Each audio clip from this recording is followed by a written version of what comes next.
नमस्कार. आज आपण पाहणार आहोत ग्रामसभा. ग्रामसभा ही कुठे असते? ग्रामसभा ही ग्रामपंचायतमध्ये घेतली जाते. मुंबई ग्रामपंचायत अधिनियम 1958च्या कलम 7च्या 1959 नुसार ग्रामसभा या घ्याव्या लागतात. ग्रामसभा ह्या प्रत्येक वर्षात 4 घ्याव्या लागतात. तर पहिली ग्रामसभा ही 26 जानेवारी रोजी म्हणजे प्रजासत्ताक दिनी या दिवशी घ्यावी लागते.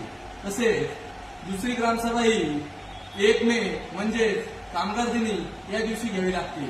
तसेच तिसरी ग्रामसभा ही 15 ऑगस्ट म्हणजे स्वातंत्र्य दिनी या दिवशी घ्यावी लागते. चौथी ग्रामसभा ही 2 ऑक्टोबर म्हणजे गांधी जयंती या दिवशी घ्यावी लागते. ग्रामसभेचा अध्यक्ष सरपंच असतो. जर ग्रामसभेला सरपंच उपस्थित नसतील तर ग्रामसभेचा